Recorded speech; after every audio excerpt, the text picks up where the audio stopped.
President Donald Trump from the front of the White House today says that he has reached a deal to end the Gaza war, the war between Israel and Hamas. Going to bring peace to everybody. It's going to be great. And then right about the same time, just a little bit up the coast here in New York, Benjamin Netanyahu, on the other hand, seems to think he is driving hard home to a military victory. Didn't seem to have any interest at all in peace. We're going to try to just figure out what all of this means. And we got somebody great back with us today, Scott Horton, who is the director of the Libertarian Institute and author of the best-selling book, Provoked: How Washington Started the New Cold War. I think you meant unprovoked, right? Because I read on somewhere that the Russia's war was unprovoked. I mean, was that just a typo?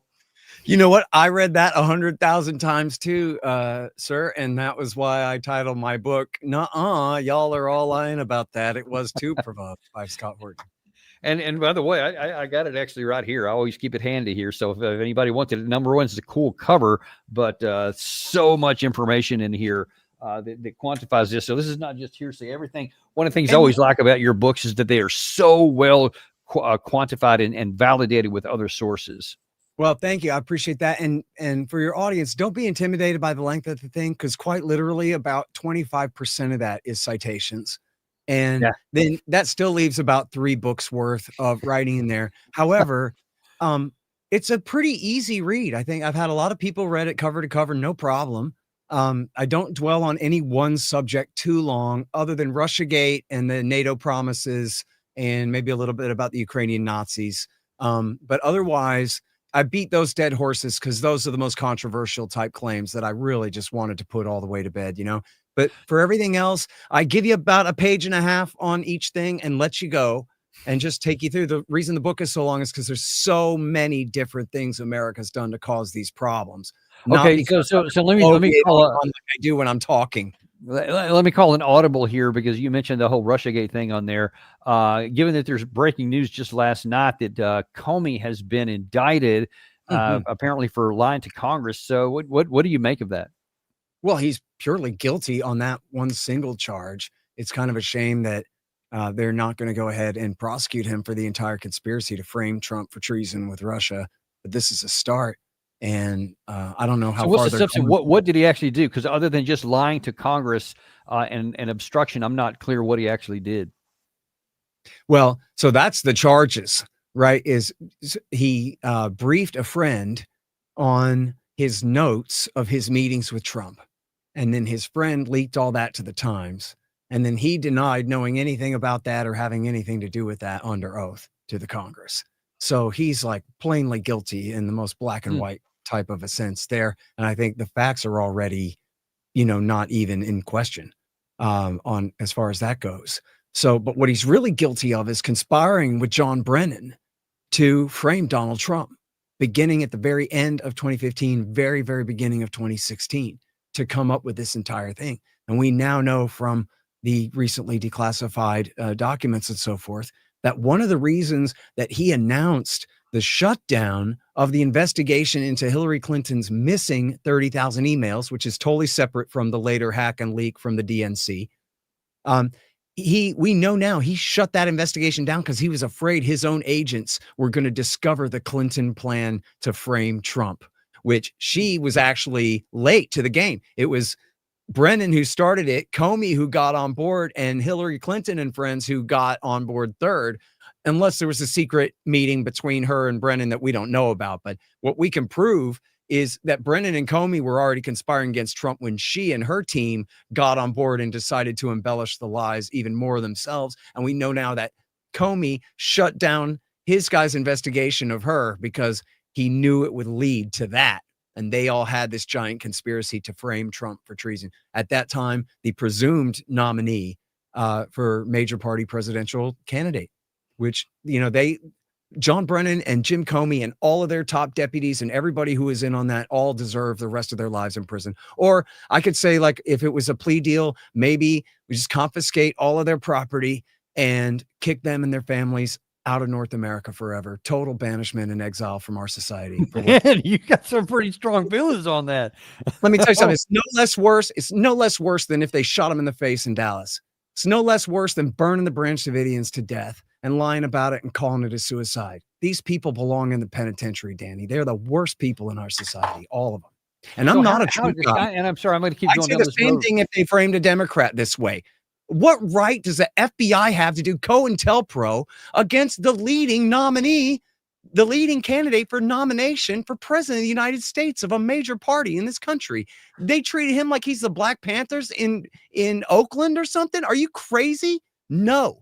They deserve to be absolutely punished as severely as possible. So how do you fit into this narrative that where Comey did something that right before the 2016 election, it seemed like it would help Trump by saying he is reopening the investigation into Hillary Clinton? How did that fit into all this? He had no choice. That was because the New York office had found a new stash of Hillary Clinton's emails on Anthony Weiner's computer as part of their separate investigation into him.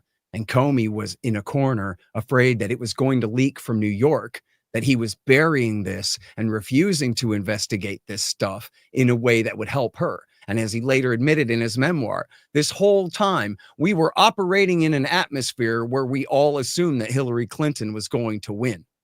And so he decided, well, it's better that I come out and say, well, we are reopening this investigation, but not heavily imply that it's leading to anything. But he was worried that the New York office was going to go ahead and leak that they found more, and Comey's refusing to do what he has to do about it. But if you read the Durham report, and I beg your audience to read the Durham report and read the newly declassified annex to it and all the newly declassified documents, which I'm way behind on all this stuff, but even the parts of it that I've read so far they're just so damning. And the previous Durham report are just so damning that, I mean, Danny, the FBI leadership on more occasions than you could name pretended not to know things so that they could allow the investigation to continue. There's so many facts. I mean, 1,001 claims against Trump, they were all fake. And the FBI agents themselves debunked all the lies in real time as they came in. But the executives all pretended to think it was all still true. And they all continued to leak 1,000 or 10,000 leaks to the media. There were the Columbia Journalism Review counted 250,000 stories that they put out about Trump and his treason with Russia. Zero of which was true. And this is the thing. People still say, well, there's smoke, there's fire. There was no smoke. It was just steam, hot air, all fake. Every bit of it. Every accusation that they made against Trump and every single member of his team. And for that matter, every accusation that they made against Russia for intervening on Trump's side in any way was all BS. Every bit of it, including the hack and the leak from the DNC, including the buying of the Facebook ads and all of that crap. None of it holds up. None of it. And I disprove it all. Correct me if I'm wrong, but you're not a big personal fan of Donald Trump anyway, but you're defending what's right and wrong here. Is that right? Yeah, that's it. And look, I am happy to admit that I rooted for Trump 3 times. I could never bring myself to vote for him because of the Zionism issue more than anything else. But I am very sympathetic to right-wing populism. I'm a libertarian and not any kind of leftist or liberal or anything like that. I'm not a never Trumper, but I personally could never support the guy because of Zionism, which is totally different than the rhino sort of center-right George W. Bushian never Trumper phenomenon. I'm totally separate from that.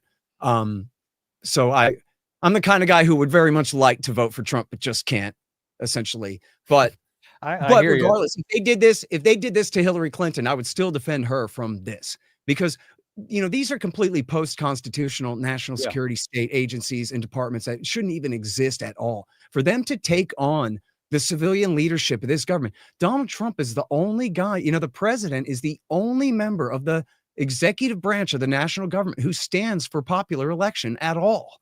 They are beholden to him. For them to undermine him in that way after he was elected and then after he was sworn in, for them to continue this hoax for another couple of years, appoint a special counsel and all of this stuff, these people should be strung up, every one of them. And because, again, we know now from the documents that they knew they were lying all along. I mean, what does it mean, Danny, when they refuse to interview the guy who's being accused, Carter Page, is being accused of being Donald Trump's handler for Vladimir Putin, and they refuse to talk to him until the spring of 2017. Why? because they knew he was a loyal CIA asset who would come in Mm. and answer every single one of their questions to their satisfaction. And then they wouldn't be able to pretend to be suspicious anymore. They were lying, all of them. And Wow. Comey and Brennan as identical twin ringleaders of this thing, both of them. Well, we'll see if justice is finally done here, and I wouldn't cause me any problems at all if you added some Brennan and maybe Clapper to some of that, because they seem to be doing some nefarious stuff as well. But I guess one thing at a time. Yep. We can start with this and see. And this is just an absolute open and shut case. I would say, though, that it's very unfortunate that Donald Trump keeps blabbing about this because, and who knows what standards are left anywhere in this society, man. But it used to be, in fact, I remember that, I believe, correct me if I'm wrong, I believe that Richard Nixon said, well, obviously Charles Manson is guilty. And then he went, you know what? I'm sorry. I take that back. I don't know nothing about it. You guys take care. Because that is like unfairly prejudicial to the thing. He's the president of the United States. He should not be weighing in on something like that. That's somebody else's responsibility to take care of. He pushed enough. He got some charges filed. He should now button his lip. Otherwise, he could be the cause of Comey getting off, which would be Yeah. That was one of the things I thought about, because you're making all these comments here, and especially the fact that he posted that Truth Social, Pam, where are you going after these guys are guilty as hell and all this, and then 2 days later, I think it was, whatever. It's just not a good look, and I'm sure the defense would use it if he's convicted. They'll probably go back and use that on appeal, but. Whatever, we'll take care of that later. I do want to go, though, to you mentioned something about even you have reservations about the whole Zionism thing, the Israeli thing, and that's kind of what I want to talk about in the bulk of it here today. But it also reminded me that the first time you were ever on our show, which was in October of 2023, which is right before, I think it was right after the whole Hamas terrorist strike on 10/7, et cetera. I thought that was pretty interesting because we actually had you on the side of a road. You were coming to us live there, and one of the things we've always appreciated, you wherever you are, you'll make time for us, and we really appreciate that. Of course, business is business, sir. And what was going on there was me and a couple of friends were down there to observe the solar eclipse. But we drove down to San Antonio so we could get a better look at it. And we didn't get the total eclipse because it was too much cloud cover to the west. So we're a little bit too far east to get the full eclipse, but we got a really great effect out of it. And we had really good glasses and stuff. And so it was really cool. It was really worth it to do. And we could see where I still can't really wrap my stupid brain about why all the shadows are crescent shaped. That trips me the hell out, man. But we got to notice all that. See even the tree behind me there, they're tiny little leaves. And so we could see the shadows that those leaves cast were crescent shaped little shadows. And I'm way too stupid to understand the photons and things. But anyway, it was a great time. And but of course, I'm always willing to stop and do your show. And by the way, listen, I just finished right before coming on your show today, sir, interviewing your counterpart, Matthew Ho. And I love telling this story. It's such an important story. I'm not just flattering you. I mean, we're friends anyway. It doesn't matter. But the thing is that Matthew Ho was the great whistleblower who tried to stop the Afghan war. And you are the great whistleblower, or pardon me, the Afghan surge of 2009 through 12 is what I mean to say. And you're the guy who was the great whistleblower at the end of the thing in 2012, who said David Petraeus is a liar and this war has been a massive failure and you people shouldn't believe it and you shouldn't base your policies based on things that aren't true. And it's just such a huge thing, and it's so important to the anti-war movement and just the whatever rational foreign policy movement in this country that we have guys like you who are more loyal to your actual oath that you took than to the illegal and immoral commands of your seniors, and have broken ranks and joined with us in trying to stop all of this stuff. I don't know where we'd be without you guys, but so of course I'm willing to pull over on the side of the road and do your show. You're Daniel L. Davis, man. You're the great hero.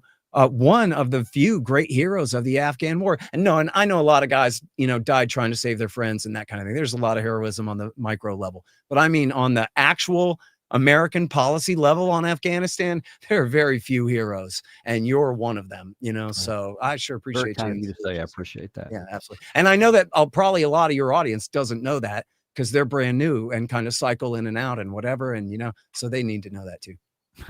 That's kind of you to say, but in the sense of telling the truth, because that's what the whole gist of our show here is, that we are unintimidated and uncompromised to tell the truth.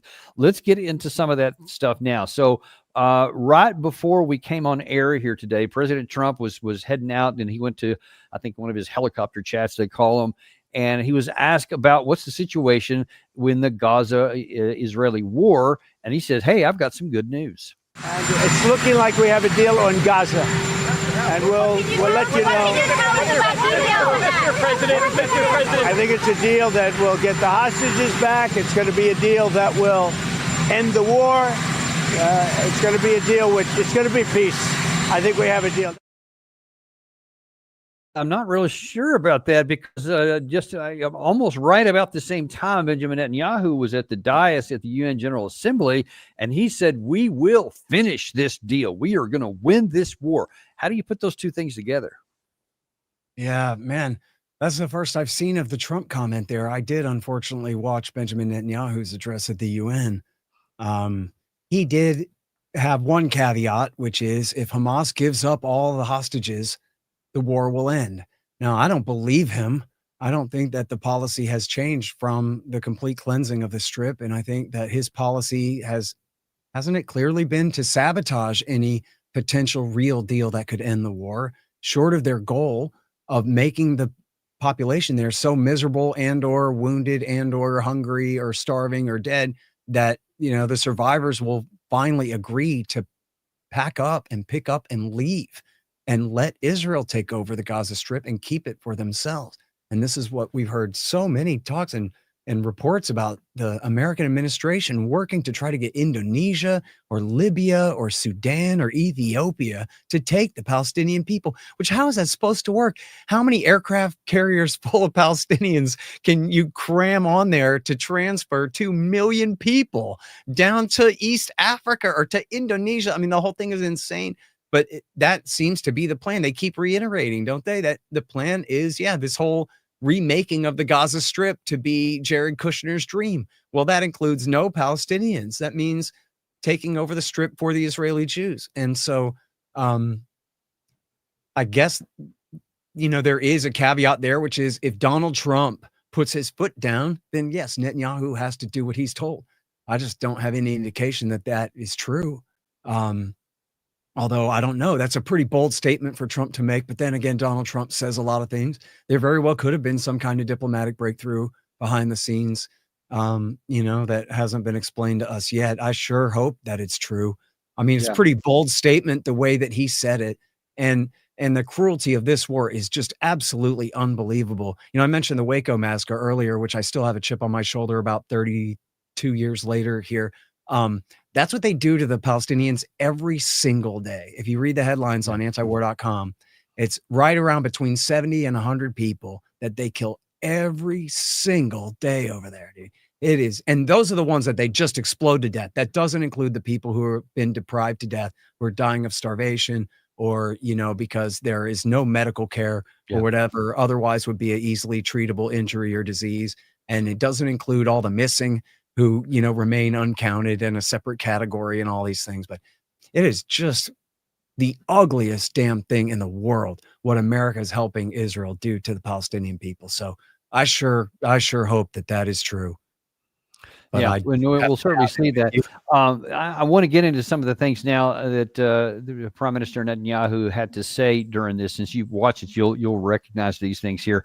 One of the most interesting ones I thought, or weird, maybe is a better way to put it, is his insistence that, listen, we're fighting this war in Gaza, not for us. We're fighting for you because they're the same enemies you have. The war in Gaza has affected every Israeli. But I'm sure there are people in New York or in London or in Melbourne and elsewhere who are probably thinking, what does all of this have to do with me? And the answer is everything. Because our enemies are your enemies. So what do you make of that? Is Hamas my enemy? Well, it's funny. If I was like his advisor, I would tell him to probably knock that off because it's so obvious that it could be taken the other way, right? Isn't your immediate reaction like, yeah, funny how that works, huh? That, like, in other words, America is doing Israel's bidding all the time and fighting against whoever Israel wants us to fight. That's why all the propaganda trying to make everybody hate and fear Muslims is because that's who they want to steal land from. And so, meanwhile, if you just look at, the way all of these things have played out over the last 40, 50 years here, we could have normalized relations with Iran a long time ago. Just after the Beirut bombing, like 6 months later after the Beirut bombing, maybe 9 months later after the Beirut bombing of 1983, Ronald Reagan is selling the Ayatollah missiles through Israel, right? But we're supposed to believe, in fact, they'll still bring up Beirut 1983 when it wasn't even Iran that did it. It was an Iran-backed group that did it. And all. They'll still bring that up now as to why we can't normalize relations with Iran. When by 1993, Zbigniew Brzezinski, who literally personally had the egg all over his face from the coup of 1979 when he was national security advisor and all of that had happened, the whole revolution and hostage crisis and failed rescue mission and everything had happened on his watch. By 93, Brzezinski says we should normalize relations with Iran. We should build a pipeline across Iran. You know who agreed with him? Ronald Reagan's Secretary of State and Nixon and Kissinger protege, Alexander Haig. And you know who else agreed with him? Dick Cheney, the former Secretary of Defense and then CEO of Halliburton, said we should build pipelines out of the Caspian Basin across Iran as a way to begin to normalize with them. It's a way for Halliburton to make money, of course, which was his job at the time. But he said, listen, God didn't see fit to put oil only under our friendly Western democracies. We have to be able to do business with these people, and we can do business with these people. He even created a minor controversy in 1998 when, again, Dick Cheney repeated this statement in Australia, which is, at least at that time, was seen as like this cardinal sin to criticize your own government's policy from foreign soil when you're never supposed to do that. So it created kind of this minor stir that Dick Cheney was what? He was denouncing Bill Clinton's sanctions and saying we need to normalize relations with Iran. The whole policy could just be summed up in the phrase like, I ain't afraid of no Ayatollah. Why in the world would USA, we're number one, have to be worried about Iran? When we're the big guy in the relationship, we have everything to offer and nothing to lose for dealing with them. The only reason, and you know what? I actually saved the screenshot for my show tonight with Daryl, where he held up a map of what he called the curse, which was the Shiite crescent. And you notice Iraq is in red in his big map of Shiite power. And why is that? That's because America did what Benjamin Netanyahu and his fifth column in the United States, the neoconservative movement, lied us into that war for Israel because they thought if we got rid of Saddam, that America and Jordan and Turkey would be dominant in Iraq instead of Iran. A democratic Iraq would be a nightmare for Iran, said David Wormser, the absolute idiot co-author with Richard Pearl of America's neoconservative doctrine for that war. And then what they do? They turned Baghdad over to the Ayatollah's men. Yeah. And then this is why, fast forward to later in our conversation, when we talk about Abu Muhammad al-Jawlani, aka Abdul Shara, meeting in New York with the Americans. He's the leader of al-Qaeda in Iraq, in Syria, who's now the dictator of Syria. And why? Because America and Turkey and Saudi and Israel backed his group. Why, Danny? To spite the Shiites, because the American War Party was mad that they listened to Israel and did what Israel wanted and put the Iranians' best friends in power in that war. You still have American veterans of Iraq War II who say, my friend died in that war, and I still don't know why we were there. You were there to serve the interests of the Ayatollah because American neoconservatives serving Israel thought it would be smart, but they were stupid. And so then that's also the answer. Why would America back al-Qaeda in Syria? It was because we put Iran up 2 pegs in Baghdad. So now we had to take them down a peg in Damascus. And so that's why on that map that he holds up, he's being disingenuous when Syria is still in red. What he means is Syria is now under the thumb of Israel and America because Al-Qaeda there is under the sway of our, mostly the Turks and the Saudis. And so this is, if anyone listening to this knows anyone who died on September 11th or who was killed, one of the 4,000 of our guys who died fighting the Sunni-based insurgency in Iraq War II, yeah, this is high treason, and it's all on behalf of a foreign power. And it's all because of Americans listening to Benjamin Netanyahu and doing what he thought was good for Israel, which turned out to not even really be good for Israel. Right. Yeah. Yeah. Until very recently, anyway. Let's move on to something else that's not good for Israel, and even though it gets quietly anyway cheered on by many in this country perversely, and that is the whole issue of genocide. Because as a matter of fact, Benjamin Netanyahu said today he smocked at anybody who says they were doing genocide. To the contrary, they should be given praise for their humanitarian efforts. Would a country committing genocide plead with the civilian population it is supposedly targeting to get out of harm's way? Would we tell them, get out, if we want to commit genocide? We're trying to get them out. And Hamas is trying to keep them in. And this charge is so baseless. The comparison to genocide, wholesale slaughter of populations. What, did the Nazis ask the Jews to leave, kindly leave, go out? Did others, you want me to name all the genocidal leaders of history? So, yeah, I mean, did the Nazis kindly ask the Jews to leave like we're kindly asking the Palestinians to leave? What do you make of that? It's pretty insane that he said that. That must have been when I stepped out to go to the bathroom or something. I had missed that, where he's saying, no, listen, we're just completely razing their cities to the ground, completely destroying all of their domestic infrastructure, putting them at the very least at the brink of starvation, trying to force them to choose to emigrate, all of them, to leave the territory so that we can have it, and so that their nation will see, their quote unquote lowercase n nation will cease to exist, and ours will take their place.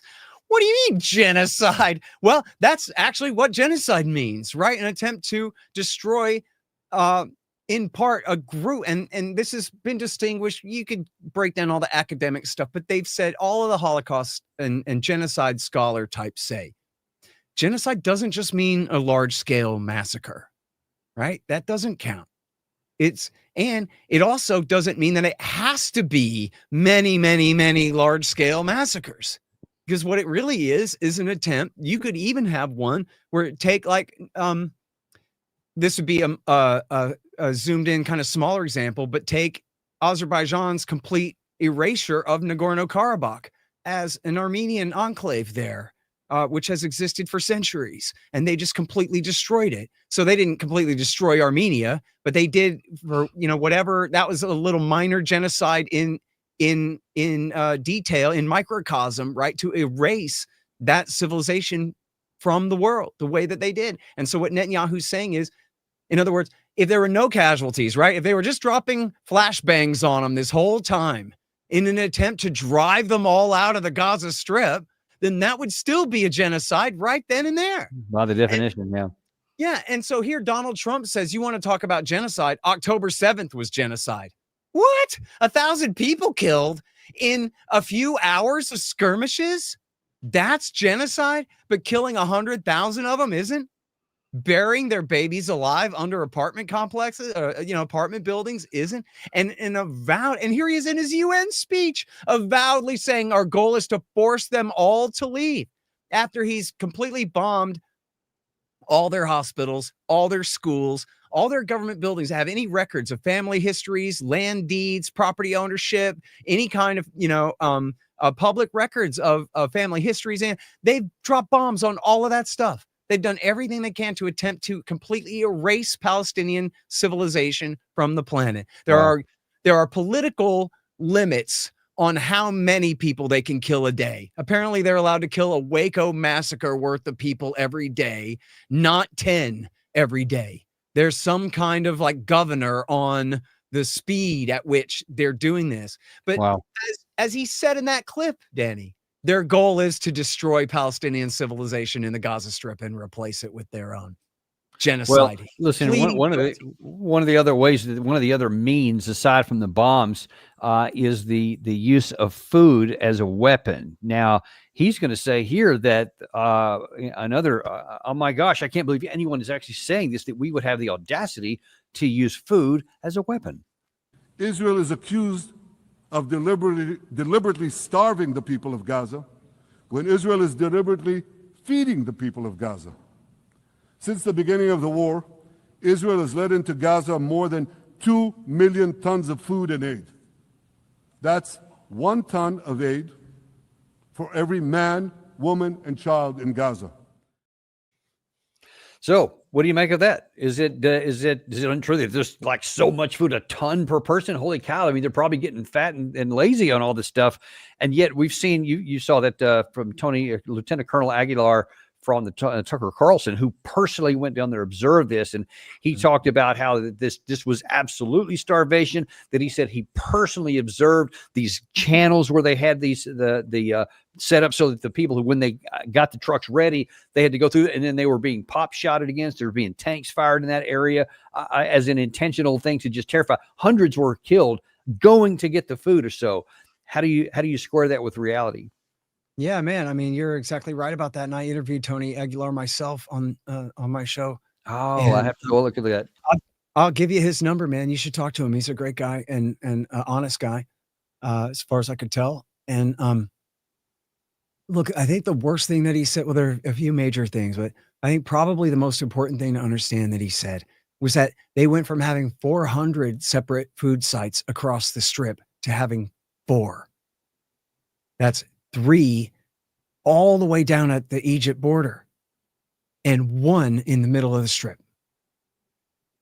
And so I was like, that can't be right. And he's like, listen, I don't know how the people in the north are eating. In fact, I interviewed Jason Jones. He's getting some food aid into the north through Jordan, through his group.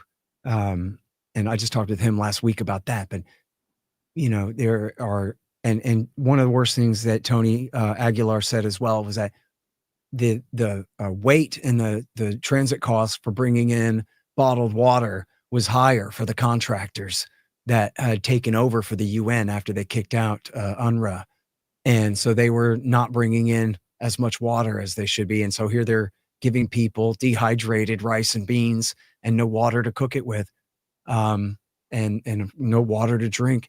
And so, and then, you know, again, you can check antiwar.com. Jason Ditz and Dave DeCamp cover this every single day in our top headlines at antiwar.com. You can see where, especially, of course, children are the ones who starve to death first. You know, small children are the weakest ones, you know, especially babies and toddlers, and of course, elderly and whatever. And so, yeah, some of them are starving. A lot of people are going hungry. And remember that they put the entire strip under a blockade, a total blockade for 2 full months. And only then did they start bringing some aid in.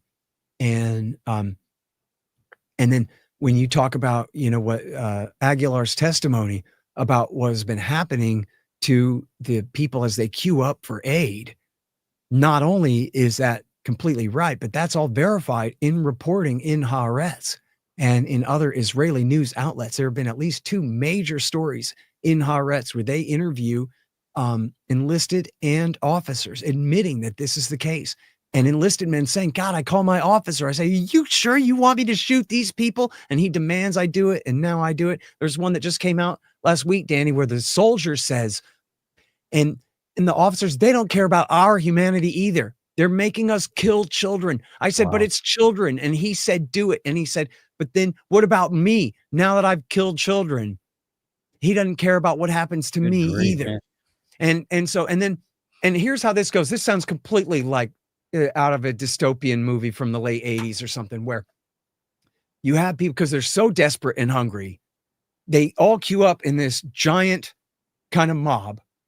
And then the contractors just open the gate, right? So there's no like little channel or line or anything for people to go through and queue up. They just encourage a mob rush, and they lay out all the food aid in a big pile.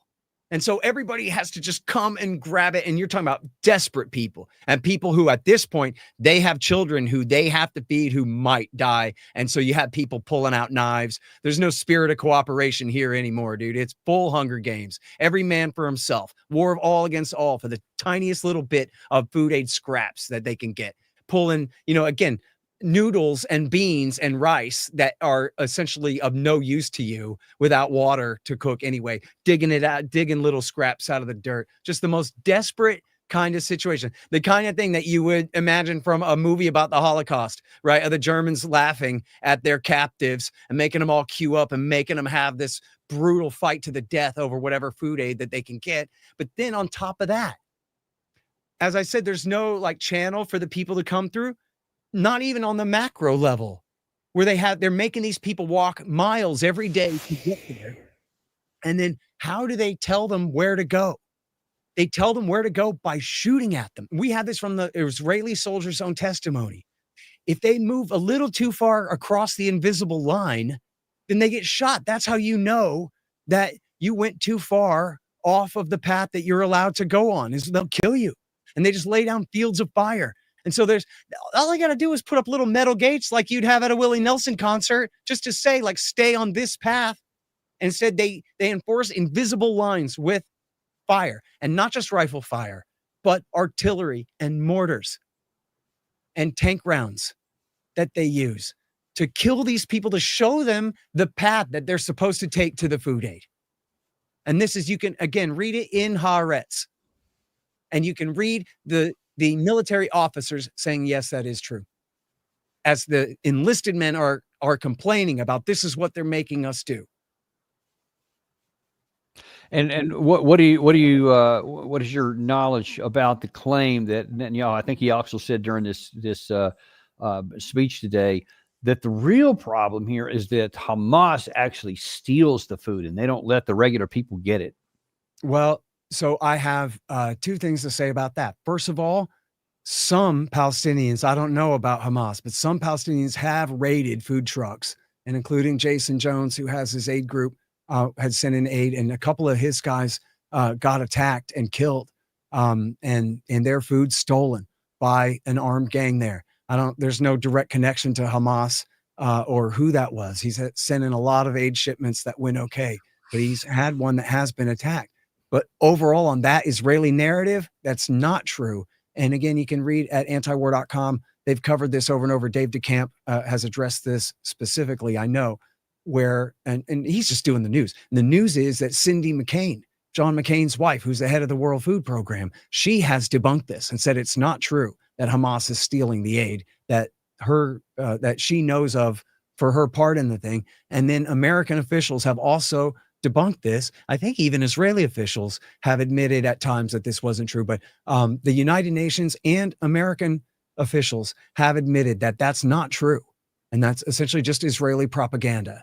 And now I should say too, that in any conflict like this, the armed men are going to eat. Okay. They're not going last, Danny. Hamas fighters, they're getting fed. Right. But that doesn't mean that they're just ransacking everything and hoarding it all to themselves and preventing the people from getting it and that kind of thing. It means they're sending their guys into the crowd to make sure that they get enough and whatever. But they're just embellishing essentially out of nothing. We don't have stories, right? Like they can make these claims, but they don't have, on this date, a group of Hamas fighters stole this much or stole these trucks or did what? They don't have that because they're lying. Well, yeah, that's misinformation is or outright distortion or just completely fabricated stories seem to be a normal part of the narrative since 10/7 especially. One of the last things I want to discuss here on this topic, which I think has ramifications for really the whole world, in my view, Netanyahu kind of laid down a gauntlet here because in light of 156 nations recognizing a Palestinian state and virtually all demanding a two-state solution, Netanyahu just categorically said not only no, but hell no, and basically just said, what are you going to do about this? And I'll let him say it for himself. Giving the Palestinians a state 1 mile from Jerusalem after October 7th is like giving Al-Qaeda a state 1 mile from New York City after September 11th. This is sheer madness. It's insane, and we won't do it.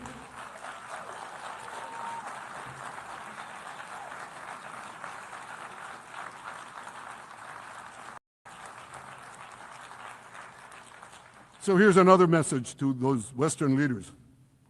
Israel will not allow you to shove a terror state down our throats. We will not commit national suicide because you don't have the guts to face down a hostile media and anti-Semitic mobs demanding Israel's blood. And I want you to grasp something else, which is also distorted in the media. I say this not only in my name or the name of my government, but on behalf of all the people of Israel. Last year, there was a vote in the Knesset, our parliament, whether or not to oppose the imposition of a Palestinian state. You want to guess what the results were? Out of 120 members of our parliament, 99 voted against and only 9 supported. That's over 90%. It's not a fringe group. It's not the prime minister who himself is extreme or he's held hostage by extreme parties to his right. It's over 90% of Israelis. My opposition to a Palestinian state is not simply my policies or my government's policy. It's the policy of the state and people of the state of Israel. Several things I want to discuss in that clip right there. First of all, he makes it analogous between the people of Palestine and Al-Qaeda and saying we wouldn't have given Al-Qaeda a state 1 mile from New York, so it would be insane and suicide to do the same for Palestinian. What do you say? We just gave them Syria.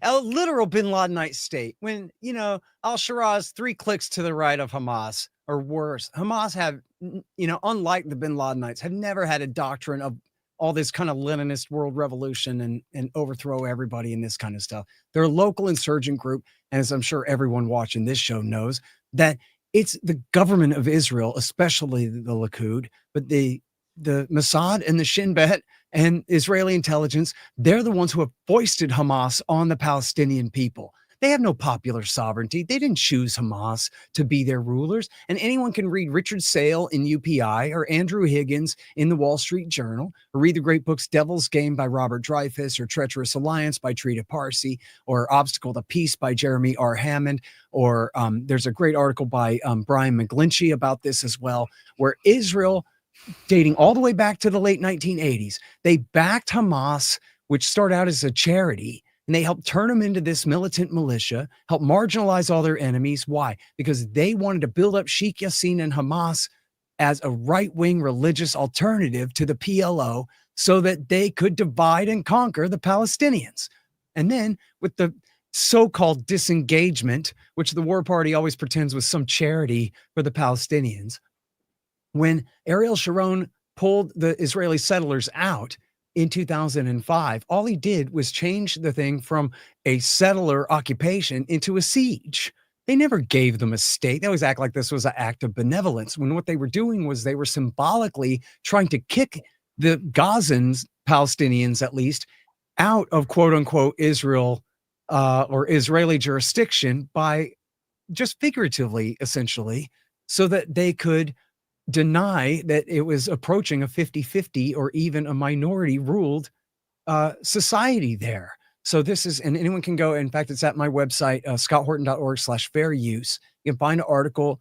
It's an interview with a guy named Arnon Soffer, Soffer, and it's called Kill and Kill and Kill. And it's an interview that he gave to the Jerusalem Post saying, well, look, we have essentially an equal number of Palestinian Muslims and Christians and Israeli Jews. And so we will figuratively kick the people out of the Gaza Strip, voiced Hamas on them, or, they'll be stuck with Hamas. And then that way we can essentially pretend that they're independent and they no longer count as part of the 5 million Palestinians who are under occupation in the West Bank and Gaza Strip. And as another Sharon aide put it, Dov Weissglass, said, we're taking the peace process and we're putting it in formaldehyde. He says, we have a no one to talk to certificate from the United States Congress that says we have no one to talk to because Hamas rules Gaza, or is dominant there, at least at that time. And so, and we won't have anyone to talk to until Gaza becomes Norway. See you then, and shalom. So in other words, the whole point of the Israelis, and especially Benjamin Netanyahu, deliberately backing Hamas in the Gaza Strip to rule over the Palestinian people was so that they can hang on to that no one to talk to certificate, so that they can say to you, Colonel Davis, you don't expect us to turn over a Palestinian state to these terrorists when they're the ones who put the terrorists there.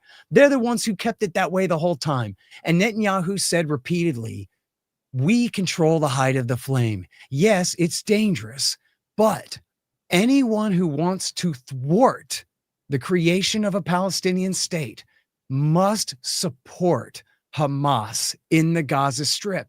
And then you know what? He denied that he said it, and he denied that he said it. But guess what? We got it on video because there's a new documentary out called The Bibi Files about the corruption of Benjamin Netanyahu and his horrendous and horrific wife, Sarah, and how they extort all of these favors out of their rich friends. And the whole thing is just footage of the Shin Bet interrogations. That's the whole documentary. And there, Benjamin Netanyahu, the prime minister, is being interrogated by the Shin Bet. And he tells them, quote, but we control the height of the flame. The flame that caught the whole kitchen on fire on October the 7th, 2 years ago. And that now he gets to pretend he's completely innocent in all of that.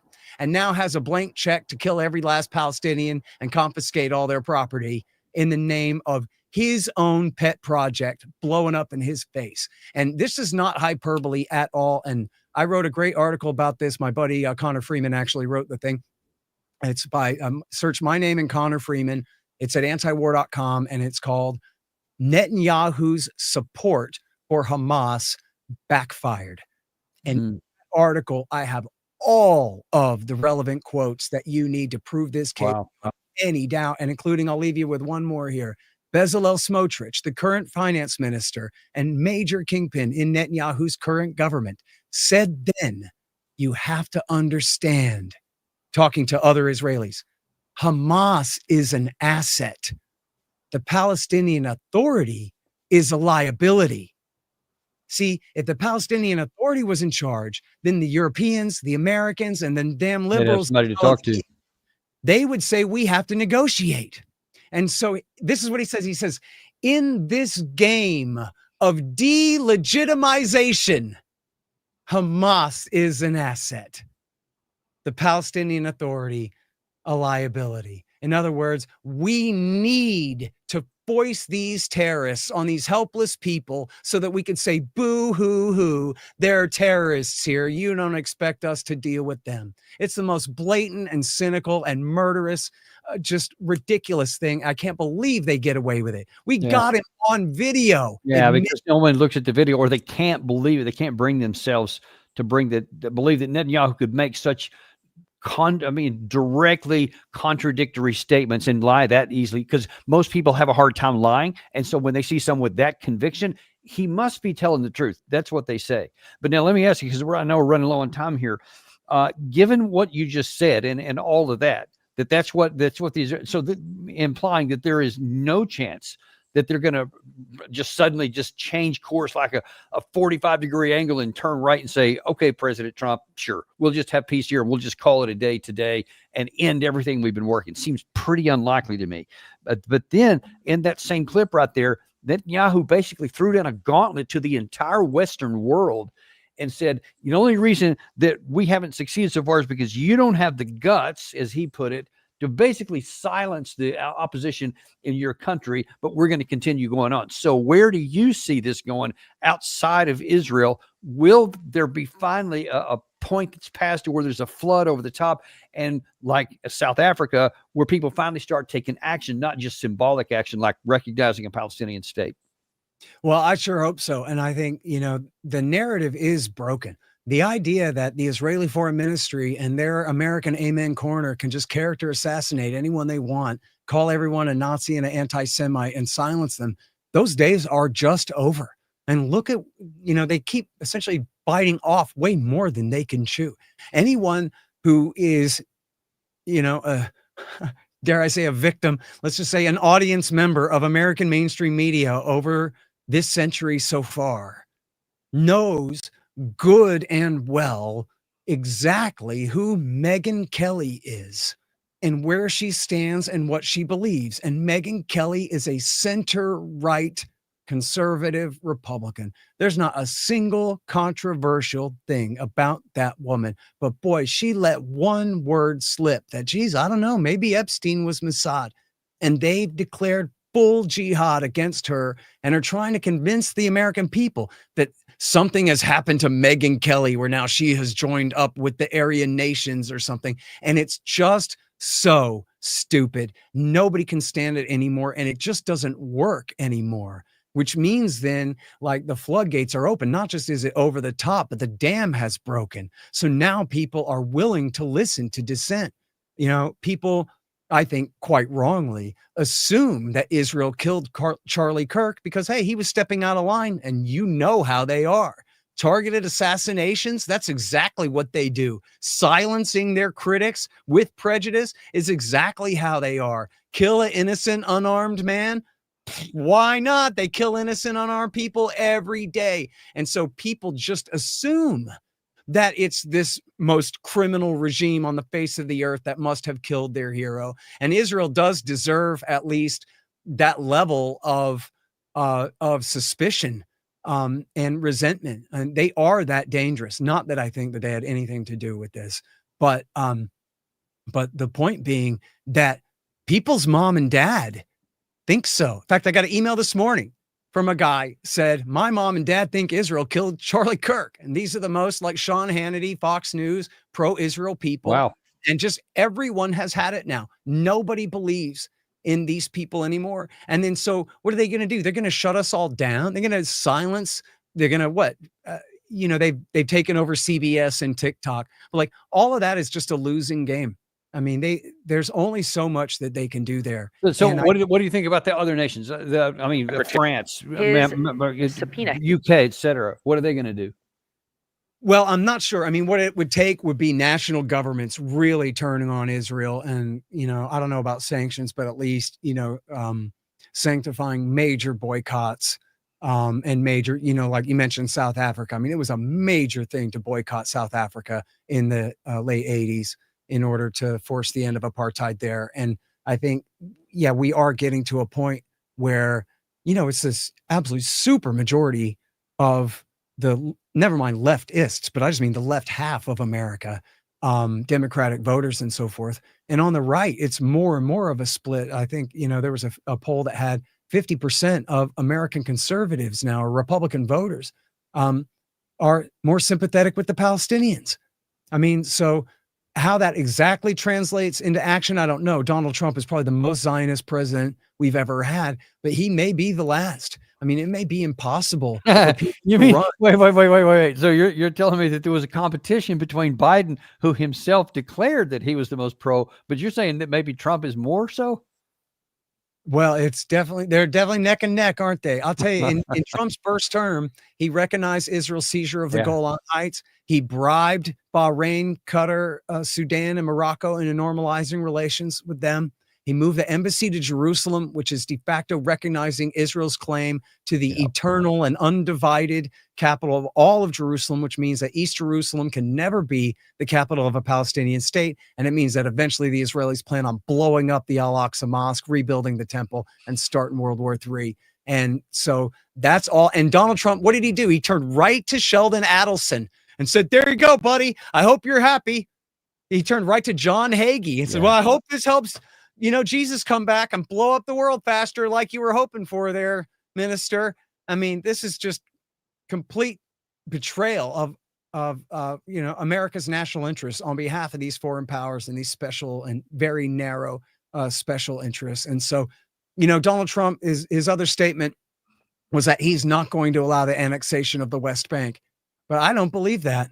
I think Yeah. they got 3 years. And I think, in fact, Israel annexed the West Bank and the Gaza Strip back in 1967, just like they annexed the Golan Heights.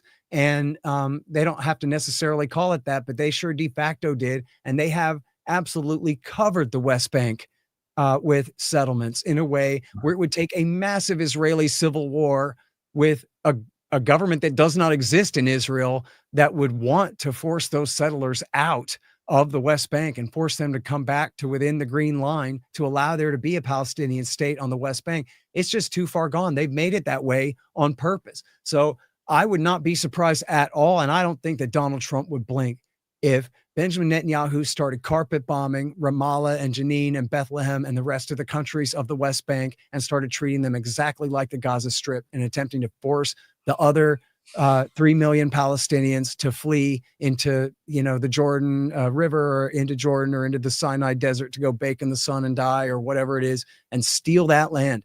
They don't want peace. They want that land, and they don't care who they got to kill in that. I don't think they really care how long it takes. Although Netanyahu, I think, wants to go down in history as the guy who really did succeed in creating greater Israel. So people can vilify him for his cruelty all they want, but he'll be known as a great Jewish leader in the future history books for what he accomplished here. And he's got Donald Trump has got to be the most compliant American president he's ever had, at least, since the days of Harry Truman.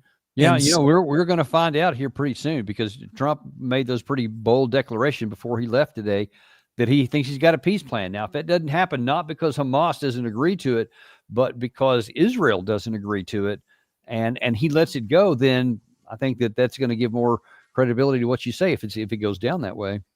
Yeah, and it really is unfortunate that it comes down to we're going to have a personal insult from Netanyahu to Trump, like when he immediately congratulated Joe Biden for winning the election of 2020, or something that hurts Trump's feelings and makes him mad, right? But I think there are mixed signals here, but it at least some reports are that Israel just launched this attack on Qatar and let America know that it was underway, or that they were their planes were on the way there, or something like that, and just presented it as a fait accompli. Same way they kind of force him to finish the attack on Fordo and Natanz in the Iran War of June, where they're really forcing his hand a lot. And you'd like to think at some point that he would start to resent it. At one point, this is how they got Steve Bannon out of there. The media put Bannon on the front page of Time or Newsweek or whatever, and they said, this is the real president. This is the one who wears the pants in the family and tells Trump what to do. And Trump got all upset and fired Bannon, right? Well, that's what we need, right? Is that Benjamin Netanyahu wears the pants, and Benjamin Netanyahu says that you wear a skirt without panties, Mr. Trump. Are you going to continue to put up with these personal insults against your manhood? And that's the only way this is going to be resolved in America's favor, is if Donald Trump finally begins to personally resent being used and abused this way. He clearly doesn't care about us being used and abused this way. Yeah, well, we'll see. We'll see. Probably don't have to wait too much longer on that one to get your answer one way or the other. But we'll continue to monitor this. And really appreciate you coming on today. Really provided some illumination on some for that visual. issues. And we tell people, that goes there's the Scott Horton show, and go to the Libertarian Institute. A lot of these places you mentioned, these articles you have, they're right there to be found online. We recommend you guys go and follow this up, because one thing about Scott is he always validates what he says with corroborated evidence. He doesn't just go off the shoot off the lip, and we really appreciate that about you. Thanks so much for coming on today, Scott. Absolutely. Thank you for having me, Danny. And we appreciate you guys too. Be sure and like and subscribe if you haven't, and we'll look forward to seeing you on the next episode of the Daniel Davis Deep Dive.